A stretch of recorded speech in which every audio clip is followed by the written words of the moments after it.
Chers amis, bonjour. Nous sommes à nouveau réunis pour une émission Faire École.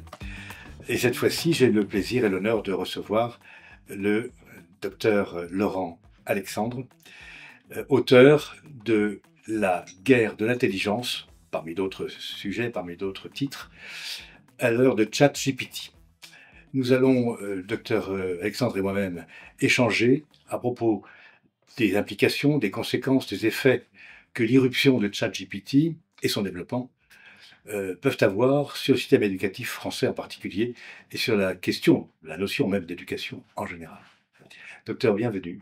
Bonjour. Bonjour. Donc, je vais vous laisser vous présenter, puis ensuite nous entrerons dans le vif du sujet. Je vous en prie. Alors moi j'ai une formation scientifique, je suis chirurgien et j'ai beaucoup fait de génétique dans ma vie. Puis à côté de ça, j'ai un cursus académique plus économique, étant passé par Sciences Po Paris, HEC et l'École nationale d'administration. Je suis à la fois médecin, entrepreneur et essayiste, et j'ai beaucoup réfléchi sur les conséquences de l'intelligence artificielle sur le monde du travail et sur le monde de l'éducation. Très bien, je vous remercie. Donc, alors, allons-y, entrons dans le vif du sujet. J'ai lu votre livre, évidemment, avec la plus vive attention, et je n'ai pu m'empêcher de penser à des auteurs que vous citez, Huxley, comment dirais-je, Orwell, et puis même le film, la trilogie Matrix, qui est un de mes films préférés. Et je me suis dit, ce que nous présente, ce que nous décrit Laurent Alexandre, c'est le monde de demain. Vous énumérez les risques que comporte le développement exponentiel de ChatGPT, et vous indiquez notamment que l'éducation sera directement impactée, puisque vous affirmez, avec une certaine rudesse, que le système éducatif actuel prépare aux emplois de 1950, grosso modo. Plutôt 1990. Enfin bon, grosso modo, qu'il y a un décalage considérable entre ce qu'il faudrait faire et ce qui est fait. Donc, bon, ma première question est la suivante, c'est, franchement, docteur, vous n'y allez pas avec le dos de la cuillère. Vous dites, par exemple, qu'il faut remplacer le professeur, ou en tout cas que la fonction éducative serait remplacée par la gestion des cerveaux plutôt que par la transmission des savoirs. C'est pratiquement mot pour mot ce que vous dites. Vous plaidez pour une humanité et des écoliers augmentés. Alors, je ne plaide pas. Non. Je constate voilà, allez-y. Que les gens qui veulent augmenter le cerveau, plutôt que de réformer l'école, Oui. sont aujourd'hui au pouvoir aux États-Unis. Oui.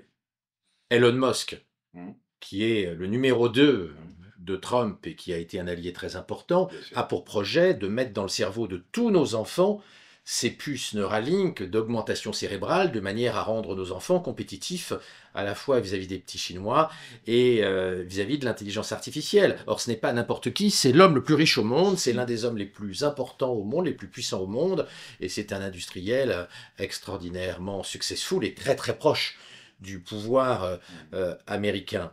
Par ailleurs, j'observe la montée en puissance foudroyante de la tentation eugéniste aux États-Unis, puisque 38% des Américains, dans un sondage réalisé par la revue scientifique Science, qui est la plus grande revue scientifique au monde avec Nature, 38% des Américains souhaitent augmenter le quotient intellectuel de leur bébé pour qu'ils rentrent dans de meilleures universités et qu'ils soient compétitifs face à l'intelligence artificielle grâce aux technologies, cette fois-ci génétiques. Ouais.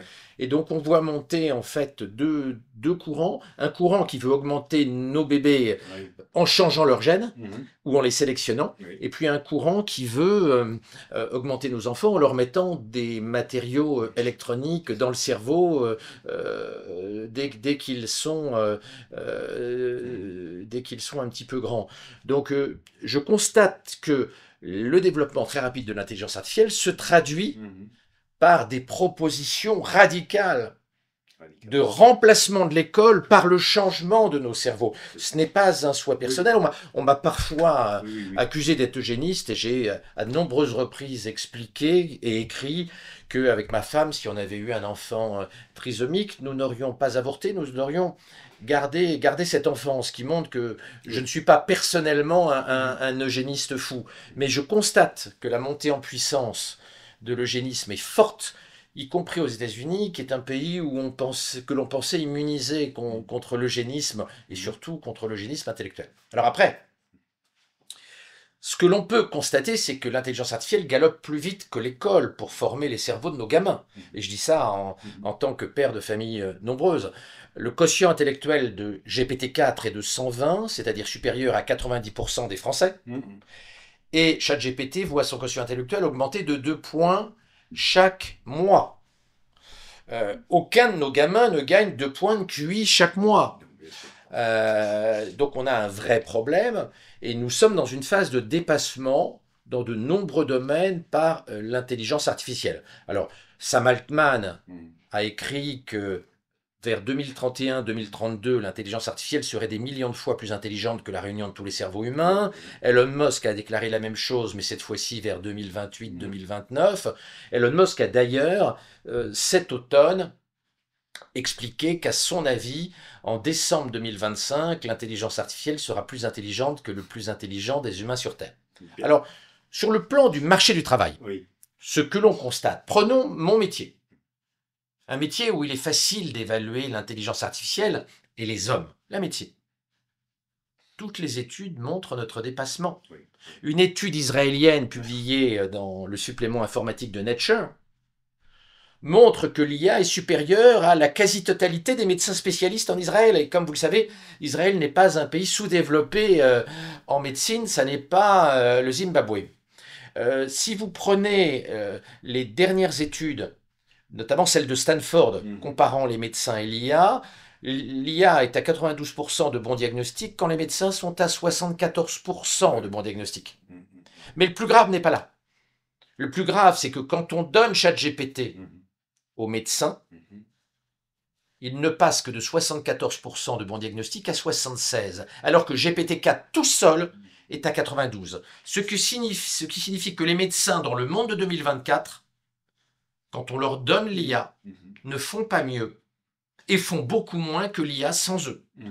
Un monde dans lequel l'intelligence artificielle, sans nous, fait beaucoup mieux que l'intelligence artificielle avec nous, est un monde compliqué pour les médecins, mais ça n'est pas la même spécialité, la seule spécialité, le seul métier qui va être impacté. Et n'oubliez pas que les robots font des progrès absolument considérables et que Elon Musk compte fabriquer dans les toutes prochaines années 1 milliard de robots humanoïdes hyper intelligents branchés sur son intelligence artificielle Grok, sur lequel il investit une dizaine de milliards de dollars chaque année aujourd'hui. Donc on a deux fronts pour l'école.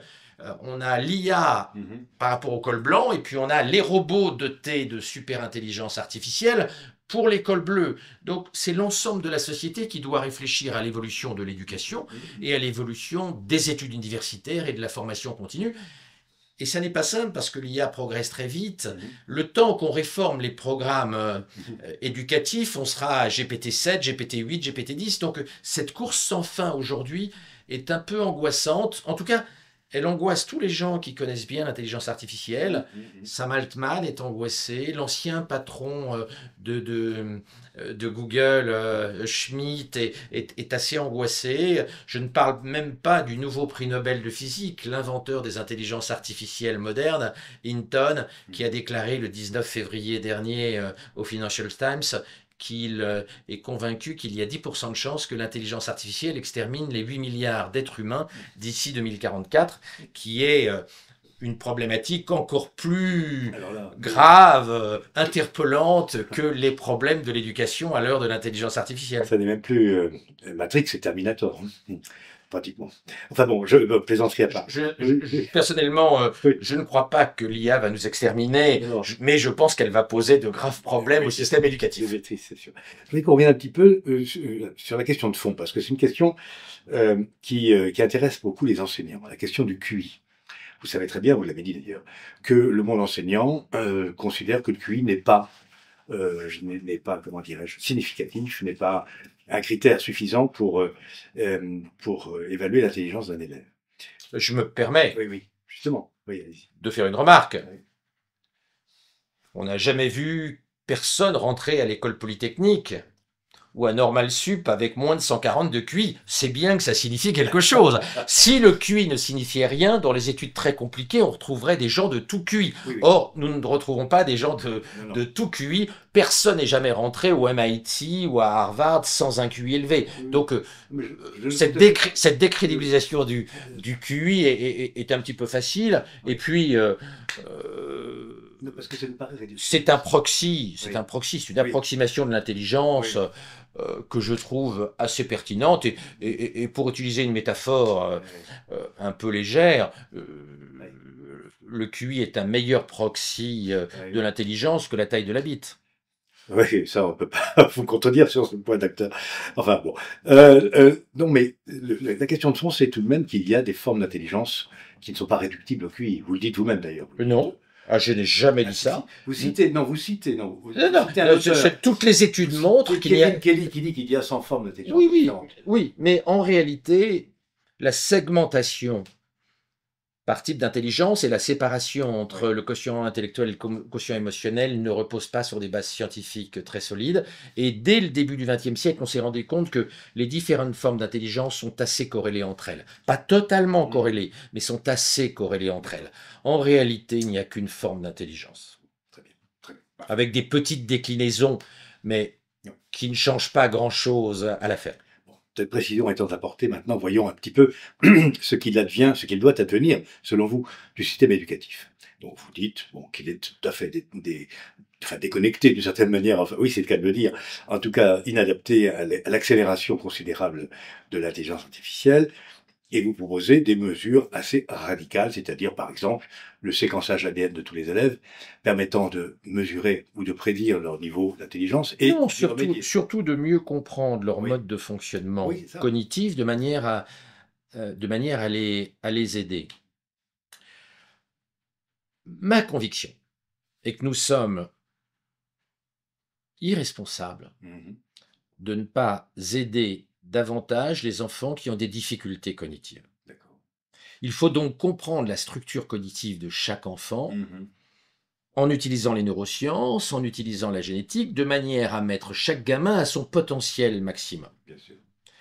Le système actuel, où les enfants de l'élite s'en sortent extrêmement bien et n'ont aucune difficulté parce qu'ils ont au départ des capacités cognitives supérieures, et puis des enfants des petites classes moyennes et des classes populaires qui sont abandonnés et qui ont beaucoup de mal à rentrer dans l'économie de la connaissance et à qui on donne des diplômes pourris, des bacs plus simples en sociologie qui va les conduire à être serveurs chez McDonald's ou laveurs de carreaux, est une situation qui est intolérable.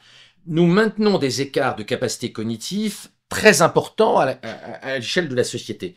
Il y a énormément d'écarts intellectuels, cognitifs dans nos sociétés. Or, dans une économie de la connaissance et face à l'intelligence artificielle, c'est dégueulasse d'accepter ça. Et donc, moi, je fais partie des gens, et ça vient très probablement de mon cursus médical, qui est favorable à l'utilisation de la technologie pour casser les déterminismes. La mucoviscidose est une maladie 100% génétique. Pas 99%, 100% génétique. Pourtant, la médecine moderne a fait passer l'espérance de vie des enfants mucoviscidosiens de 3 ans à 65 ans. Et bientôt, l'espérance de vie des mucoviscidosiens sera la même que ceux qui ne sont pas porteurs de la mutation sur le gène CFTR. La médecine a cassé un déterminisme génétique, qui est celui de la mucoviscidose. Maladie, donc, je le répète, 100% génétique. En éducation, nous devons faire la même chose. Oui, il y a des déterminismes. Il y a des gamins qui ont plus de facilité que d'autres. Et tout enseignant le sait. Il y a des gamins qui, abandonnés dans des déserts, finissent par faire des choses extraordinaires. C'est par exemple le père de la bombache française, qui était réfugié parmi des bergers sans aucune étude pendant la guerre et qui a fini à Polytechnique, alors que rien dans son environnement intellectuel et culturel ne le laissait espérer, et il est devenu patron du CEA. C'est d'ailleurs donc l'un des pères de la bombache. Et il est mort il y a pas tant de temps que ça. Eh bien, notre problème aujourd'hui, c'est pas de nier les déterminismes cognitifs, C'est pas de nier les différences intellectuelles entre les enfants, que chaque enseignant connaît bien. C'est d'utiliser toute la technologie pour réduire les inégalités cognitives. Parce que, pour le dire franchement, en 1800, la plupart des gens faisaient des métiers très simples, à faible contenu intellectuel, et donc les inégalités intellectuelles n'étaient pas si importantes que ça. À l'heure où nous rentrons dans une économie de la connaissance, à l'heure où l'intelligence artificielle se développe, d'être moins intelligent, c'est un vrai problème pour l'entrée dans le monde du travail des gamins moins favorisés, moins doués. Et donc oui, je pense que nous devons utiliser toutes les technologies à notre disposition pour améliorer le niveau des gamins qui ont moins de facilité. C'est-à-dire faire en matière d'éducation ce que l'on fait tous les jours en médecine, en cassant des déterminismes que l'on croyait jadis incassables. Oui, pour faire des vaccins, par exemple. Comme ça. Très bien. Mais alors, vous savez, vous êtes, comme vous le disiez, un scientifique. Vous projetez très loin déjà dans l'avenir. Un homme politique, c'est quelqu'un qui... Enfin, la politique, c'est l'art du possible. Et donc, moi, je suis un ancien de l'éducation, et de l'éducation ancienne, si on peut dire, et je me demande comment nous pouvons faire pour suivre vos recommandations. Alors, c'est très simple. Schmidt, toujours l'ancien patron de Google, expliquait dans une interview, il y a quelques jours, il disait, aucun pays n'est prêt. Aucune institution n'est prête, aucun gouvernement n'est prêt. Nous n'avons pas de technologie politique pour galoper aussi vite que l'IA. Et donc, ma réponse est, on va toujours être en retard sur la vitesse de progression de l'intelligence artificielle. Mon angoisse, c'est qu'on ne se prépare pas à changer l'école parce qu'on y met en réalité très peu de moyens. Je vais prendre juste un exemple. Les gens qui éduquent les intelligences artificielles gagnent des millions de dollars par an. Je ne parle pas des actionnaires, je parle des salariés. Chez OpenAI, où on fabrique GPT-4, chez Google, les bons développeurs en IA, ils sont à 10 millions par an. Pendant ce temps-là, le meilleur des profs de collège, il est loin de gagner 100 000 dollars par an. L'écart entre le pognon que l'on donne aux gens qui éduquent les cerveaux biologiques de nos enfants et le pognon qu'on donne à ceux qui éduquent les cerveaux artificiels que constitue l'intelligence artificielle est un défi au bon sens. Nous ne mettons pas d'argent sur l'éducation des cerveaux biologiques et on met des sommes folles sur l'éducation des cerveaux artificiels. En 2024, on aura investi 250 milliards en Californie sur l'éducation des intelligences artificielles.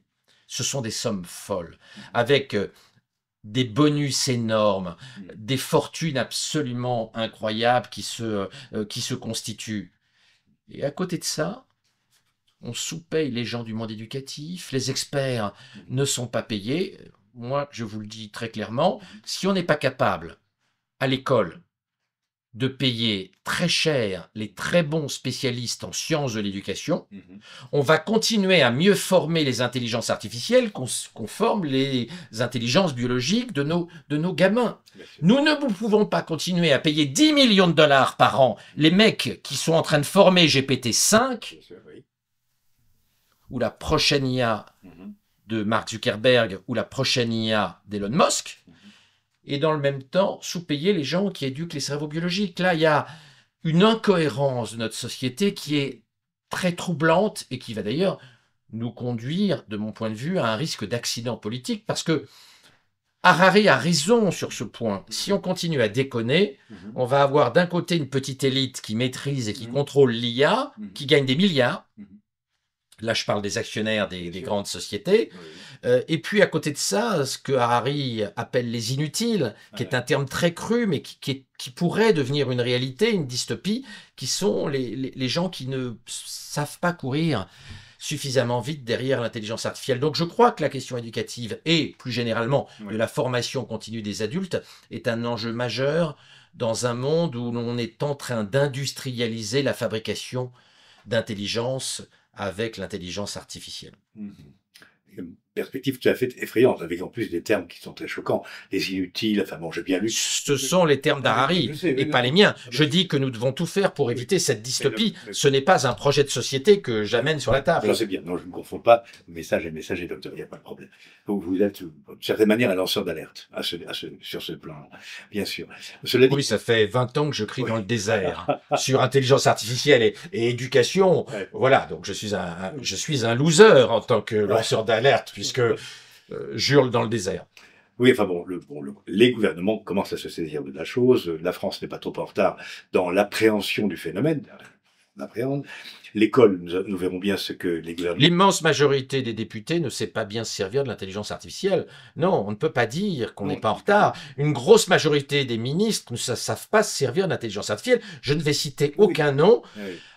Parmi les dirigeants du Conseil d'État et de la Cour des comptes, la plupart des gens n'ont jamais essayé ChatGPT. Donc si, on est vachement en retard. Et on a des élites politiques à la ramasse en technologie. C'est vrai aussi à Bruxelles. C'est d'ailleurs l'une des raisons pour laquelle l'AI Act est si décalé et va nous poser plein de problèmes par rapport au dynamisme des géants de l'intelligence artificielle californiens. Vous pensez que l'AI Act ne peut pas freiner le processus de toute façon? Non, l'AI Act est en train d'émasculer l'Europe. C'est-à-dire, l'AI Act n'est pas un outil de protection de l'Europe, c'est un outil d'euthanasie de l'Europe sur le plan technologique, qui est un avantage absolument fantastique pour la Chine et les États-Unis, qui n'a pas cette lourdeur bureaucratique complètement folle, complètement délirante. L'Europe a déjà un retard énorme en IA. Elle est en train de se tirer une balle dans le pied, ce qui, personnellement, en tant qu'Européen, me chagrine, notamment pour l'avenir de mes gamins et de mes petits-enfants. Bien sûr. Alors, dans votre livre, il y a aussi des citations qui sont des citations paradoxales. Vous dites, bon, que, grosso modo, vous considérez qu'avec l'irruption de ChatGPT et de l'intelligence artificielle, l'éducation doit devenir une science. D'ailleurs, vous avez vous-même utilisé le terme... Comme la médecine est devenue une science, il y a 250 ans, alors que c'était un artisanat complètement inutile.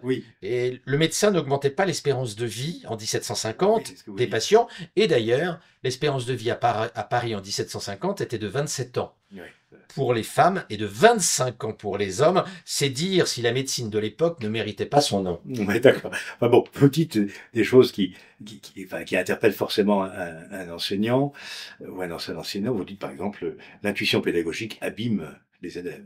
Mais comme l'intuition médicale, tue énormément. Chaque fois que nous avons cru notre intuition médicale, au lieu de faire des études randomisées, on a tué plein de malades. L'exemple le plus célèbre, ce sont les antiarythmiques pendant l'infarctus. Il y a un rationnel, parce que beaucoup de gens meurent quand ils font un infarctus de troubles du rythme cardiaque, et on a des médicaments qui bloquent les troubles du rythme cardiaque. Donc on s'est mis à donner à tous les infarctus des médicaments contre les troubles du rythme cardiaque, et on n'a pas fait d'études comparatives, c'est-à-dire un groupe placebo et puis un groupe avec les antiarythmiques. Le jour où il y a un jeune cardiologue qui a fait l'étude, on a dû interrompre l'étude avant la date où elle devait se terminer, parce que le groupe avec des antiarythmiques avait 2 fois plus de mortalité que le groupe sans antiarythmiques. Le fait d'avoir mis, sans faire une étude randomisée versus placebo, c'est-à-dire d'avoir fait du Raoult finalement, hein, le fait de ne pas avoir fait cette étude a tué 70 000 Américains, c'est-à-dire plus que la guerre du Vietnam. Donc l'intuition médicale, en médecine, nous savons qu'on peut s'asseoir dessus. Notre intuition, on s'en fout. Il faut des études scientifiques randomisées. Les techniques médicales, on ne connaît pas par intuition leurs résultats. Et on se trompe très souvent. Notre intuition est mauvaise conseillère. C'est la même chose en matière éducative, mais l'école étant encore un artisanat, quand elle fait fausse route, elle met des décennies avant de revenir à la raison. La folle bataille entre la méthode globale et la méthode syllabique en est un exemple. On n'a pas fait d'études pour départager les deux méthodes. On s'est engueulé à coups d'anathème complètement idiot pendant des décennies pour revenir à la situation actuelle qui est majoritairement syllabique avec un petit peu de méthode globale. Et avec le recul, on se rend compte qu'on s'était emballé pour la méthode globale qui est parfaitement adaptée pour les pays anglo-saxons, bien sûr, puisque comme vous le savez, Mhm. contrairement au français Oui, et à oui. l'allemand, Ouais, en anglais, si on voit pas tout le mot, il est impossible de connaître le son des voyelles bien sûr. qui est indétectable. Et on Mhm. pourrait dire la même chose de l'hébreu, Oui, où les voyelles ne sont pas écrites. Il bien est sûr. impossible en hébreu Ouais, de connaître le sens d'un mot syllabe par syllabe. bien Il sûr. faut voir tout le mot. Ah Mais oui, en revanche, en français oui, et en allemand, en italien, en espagnol, la méthode syllabique il y a tout. est parfaitement adaptée à la Mhm. langue. Et donc, Oui. sortir des anathèmes Mhm. et de l'artisanat Mhm. éducatif est une nécessité, mais Oui. le problème, c'est qu'à la vitesse où va l'intelligence artificielle, ça ne va pas suffire, parce que Oui. la phase de transition où nous sommes, Mhm. où l'IA nous dépasse, est trop rapide par Oui. rapport au rythme d'évolution de l'école. D'accord. Donc, oui. Donc, le scénario, ce serait que les nations qui vont s'en sortir sont celles qui ont le moins de freins éthiques ou administratifs ou culturels au développement et à l'adoption Ce qui est probable, c'est que les nations qui vont gagner sont les nations qui vont libérer le potentiel de l'intelligence artificielle les Américains et les Chinois. jusqu'à aller jusqu'à la super intelligence artificielle qui pose plein de problèmes philosophiques, voire existentiels, que je sous-estime pas du tout, et puis qui vont utiliser des techniques d'augmentation cérébrale, parce qu'on voit bien qu'un pays qui va produire des Einstein ou Mhm. des Bill Gates à la chaîne aura un avantage par rapport à un pays qui fera le contraire. Mhm. Donc oui, nous risquons d'avoir des mauvaises surprises géopolitiques à l'ère de l'intelligence artificielle. Ah, très bien. Bon, alors, autre paradoxe, docteur, dans ce que vous écrivez, vous parlez d'élèves augmentés, enfin, vous évoquez, hein, vous ne le souhaitez pas forcément, en tout cas, ce qui est certain, c'est que ça paraît inéluctable, c'est littéralement en train de se produire. Et à côté de cela, vous n'hésitez pas à écrire, euh, il faut enseigner les humanités, il faut faire des élèves des humanistes. Oui. Et donc, bon, je ne dis pas qu'il Mais n'y a pas il n'y a pas de de contradiction. contradiction, en fait. De devenir un technicien Oui, étroit oui. à l'ère de l'IA est complètement con. Aucun médecin ne va lutter contre l'IA sur le plan technique. Mhm. Aucun juriste ne va lutter contre l'IA dans 10 ans sur le plan technique. Pareil Mhm. pour l'ingénierie, Oui. etc. Donc, nos enfants ne doivent pas être des techniciens étroits qui vont être écrabouillés par l'IA du futur. Mhm. Nos enfants doivent avoir une pensée holistique, une réflexion sur le monde, qui provient des humanités, avec à côté, bien évidemment, une bonne culture générale. J'ai toujours défendu Mhm. à la maison avec ma femme. Il Mhm. y avait un consensus d'ailleurs là-dessus, même si nous sommes Mhm. tous les deux de formation scientifique. L'éducation que nous avons donnée à nos enfants est bâtie sur un trépied. La culture générale, la culture générale et la culture générale. Et je pense que c'est la recette gagnante Mhm. à l'heure de l'intelligence artificielle. Et moi, j'aime beaucoup la phrase de Charles de Gaulle de 1934. Absolument.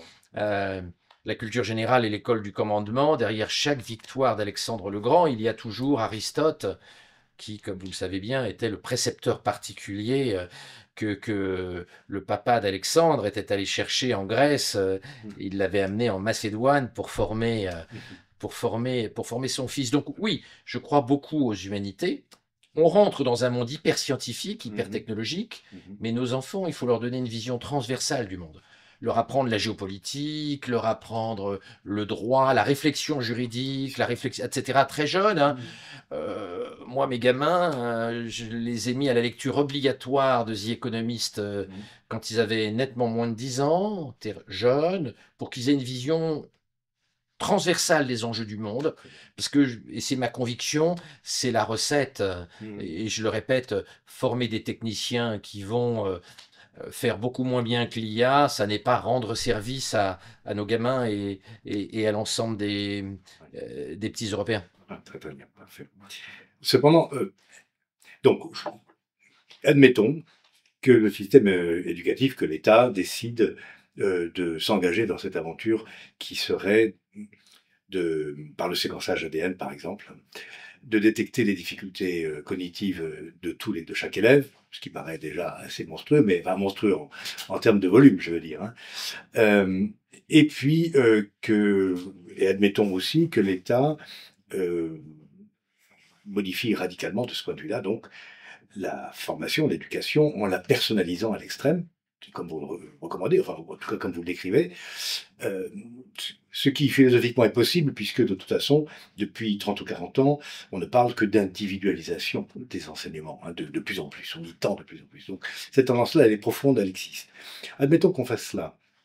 Cependant, l'acte d'enseigner, pour moi, restera toujours un art plus qu'une science, alors je m'explique, parce que il interpelle les deux protagonistes. Il interpelle le professeur qui donne, qui se donne au fond à l'acte de transmettre sous divers aspects, y compris biologiques, y compris comportementaux, y compris etc., verbaux, etc., et non verbaux, et il interpelle évidemment l'élève dans ce qu'il est, et dans l'élève qui est en plus dans un processus de transformation énorme, puisque entre un élève de 6 ans et un élève de 18 ans, il s'est passé 1000 choses, des bouleversements considérables. Donc moi, je ne vois pas comment on pourrait, enfin, comment on peut échapper au fait qu'il faille un art de la pédagogie et que cet art soit porté par une personne vivante. Alors moi, je ne suis pas pour l'automatisation de l'éducation, hein. Je ne suis pas pour la mort du prof et je n'ai jamais cru à la vogue du MOOC. Oui, mais vous Personnaliser l'éducation, ça n'est pas remplacer le professeur par un automate. Euh, il y aura probablement des professeurs robotisés quand les robots humanoïdes, dont, je le répète, Elon Musk veut produire 1 milliard dans les prochaines années, vont être branchés sur les dernières intelligences artificielles. Mais c'est un point, de mon point de vue, secondaire. L'essentiel, c'est d'utiliser les neurosciences et les sciences de l'éducation pour mieux paramétrer l'enseignement, pour mieux personnaliser l'enseignement que l'on donne à un gamin. Mais le problème, c'est que certains parents risquent de ne pas suivre cette voie soft et de choisir notamment la sélection embryonnaire. Depuis 1 mois et demi, existe aux États-Unis un kit de sélection des bébés en fonction de leur capacité intellectuelle future. Donc, pour 50 000 $, la société de biotechnologie vous fabrique en éprouvette 100 embryons avec vos ovules et votre spermatozoïde et séquence l'ADN des 100 embryons et choisit les embryons qui vont donner les bébés les plus intelligents, de manière à être certain d'avoir un gamin le plus intelligent possible. Et ça, on voit bien que ça pose un problème pour les parents qui ne suivent pas la même voie. C'est-à-dire, si votre gamin en 2040, il a dans la classe des gamins qui ont été sélectionnés selon cette méthode pour être super intelligents, et puis d'autres gamins qui ont les implants intracérébraux d'Elon Musk, et que votre gamin, eh ben, c'est un gamin biologique normal, il va un tout petit peu avoir du mal à suivre à l'école et puis sur le marché du travail. Oui. Donc là, on a un vrai problème politique. Faut-il interdire ces technologies? Faut-il interdire Neuralink? Ou faut-il au contraire l'autoriser, mais en privilégiant les enfants qui ont moins de facilité, c'est-à-dire d'aider à augmenter les capacités intellectuelles des gamins les moins doués, en interdisant par exemple aux enfants les plus doués d'avoir accès à ces technologies-là, de manière à réduire les inégalités intellectuelles. Très bien. Restons sur l'exemple. Une classe où il y aurait des enfants qui ont été sélectionnés et des enfants qui ne l'ont pas été. Qu'est-ce qui nous dit que l'enfant sélectionné aura envie d'apprendre quoi que ce soit? Qu'est-ce qui nous dit que ce ne sera pas un perturbateur? Enfin, il aura moins besoin de travailler, donc il pourra regarder les oiseaux dans le ciel parce qu'en quelques minutes, il aura déjà compris la leçon. Donc cela créerait des inégalités à l'école et dans le monde du travail absolument insupportables. Et en réalité, nous n'y avons pas réfléchi à ce monde qui se profile et qui, par certains côtés, est effrayant. Hein, et vous l'avez compris, c'est pas un modèle que je promeus. Je constate cette possibilité technologique. Je pense qu'on ne réalise pas à quel point une société à deux vitesses pose des problèmes politiques et est difficile à gérer. Parce que faut pas oublier qu'on a deux choses. On a les inégalités intellectuelles qu'on va créer entre les enfants augmentés et les enfants pas augmentés, d'une part. Puis d'autre part, on a la concurrence avec l'IA. Donc en fait, on a deux fronts pour l'école. Hein, on a deux fronts difficiles à gérer. La gestion des inégalités intellectuelles à l'ère des enfants augmentés et des enfants non augmentés. Et puis d'autre part, la compétition entre l'IA et les cerveaux biologiques de nos enfants, qui est qui est quelque chose sur lequel on a très très peu travaillé en réalité. Il y a très peu aujourd'hui d'études sur ce qu'on doit faire de l'école à l'ère de l'intelligence artificielle, parce que le décollage de l'intelligence artificielle est en fait très récent. Oui, très récent et très rapide, c'est certain. Mais je reviens à mon exemple, pardonnez-moi. Qu'est-ce qui nous garantit qu'un élève augmenté, d'une manière ou d'une autre, soit un bon élève et un bon citoyen? Alors, il ne sera pas forcément un bon citoyen, il sera probablement un peu insupportable, mais l'intelligence est le premier déterminant de la réussite. Et s'il n'a pas envie L'effort joue un rôle très peu Mais important. s'il se met à embêter ses collègues, ses camarades, je veux dire, en disant vous êtes des minables et moi je suis un Je ne suis pas sûr qu'on laisse très rapidement dans la même classe des enfants à 190 de QI et des enfants à 100. C'est-à-dire, je pense que c'est un système explosif. D'ailleurs, les enfants sont séparés, hein. Les gamins qui ont des capacités très élevées, ceux qui ont plus de mal, ne sont pas dans les mêmes classes, dans les mêmes lycées. Et puis à l'école, les gars, entre Normal Sup et puis les facs de sociaux, c'est pas les mêmes gamins. Donc il y a déjà une segmentation. Mais à l'ère des bébés augmentés, je pense qu'elle serait pire. Ouais. C'est tout de même assez désespérant parce que ce que je retiens de notre échange et puis aussi de la lecture de votre livre, c'est qu'en fait, d'une certaine manière, nous avons perdu la bataille. Parce que ça va trop vite, plus vite que nous. Ça va plus vite que nos dirigeants, ça va plus vite que la politique, ça va plus vite que les institutions. Oui, mais c'est normal. Dans la revue des anciens élèves de l'ENA, j'ai écrit il y a quelques semaines un article. Il faut interdire la nomination au poste de ministre, de préfet ou de haut fonctionnaire à quelqu'un qui n'a pas une bonne connaissance de l'intelligence artificielle. Je pense que nous avons tous une responsabilité collective. Un député qui ne sait pas se servir de l'IA, il doit démissionner. Un préfet qui n'a jamais utilisé ChatGPT et ses équivalents, il doit démissionner. Un ministre qui n'a jamais touché ChatGPT, il doit démissionner s'il s'intéresse à l'avenir du pays. Je pense que la responsabilité des élites aujourd'hui est forte. Des élites technophobes qui ne bitent rien à ces technologies-là sont un danger pour l'avenir de notre pays et puis plus généralement de l'Europe. Donc oui, les élites ne sont pas prêtes, mais les élites doivent bosser. Et moi, je suis très choqué de voir des ministres qui n'ont jamais essayé ChatGPT. Ça me choque. Et je pense que c'est de l'irresponsabilité politique que de passer à côté de cette révolution, de ne pas la comprendre. Et quand on ne la comprend pas, on ne risque pas d'adapter les générations qui viennent à ce monde un peu troublant et à cette cavalcade technologique qui va encore être accélérée par l'alliance entre Elon Musk et Donald Trump. C'est certain. Et puis qui met notre pays, parce que vous parlez de l'Europe, c'est très bien, mais enfin, notre pays risque d'être décroché si on ne se ressaisit pas. C'est ce que vous dites, il faut se ressaisir d'urgence. Parce que le rapport Draghi, le rapport Draghi montre très bien que l'Europe investit 50% de sa recherche et développement dans les filières mécaniques automobiles, et ce qui ne donne aucun bon résultat, puisque l'automobile européenne est en train de s'effondrer, alors que les États-Unis investissent 80% de la recherche et développement dans les biotechnologies et l'intelligence artificielle. Donc notre investissement en Europe sur les nouvelles technologies, il est très faible. L'investissement intellectuel des élites politiques, administratives, sur ces sujets est très faible. Je pense qu'il est urgent de donner des cours particuliers d'intelligence artificielle à tous les ministres, à tous les directeurs de cabinet, à tous les hauts fonctionnaires. Et je le dis comme je le pense, ceux qui refusent, ils doivent être virés. On ne peut pas en 2025, avoir un poste de responsabilité sans avoir une bonne culture en intelligence artificielle. Je reprends le titre de mon article dans la revue des anciens de l'ENA. Bon, très bien. Donc ça, ce sera le mot de la fin, parce que je trouve que comme conclusion, c'est particulièrement éclairant. Je vous remercie infiniment pour cet échange. Vraiment, merci qui, beaucoup. je pense, va passionner nos auditeurs. Merci beaucoup.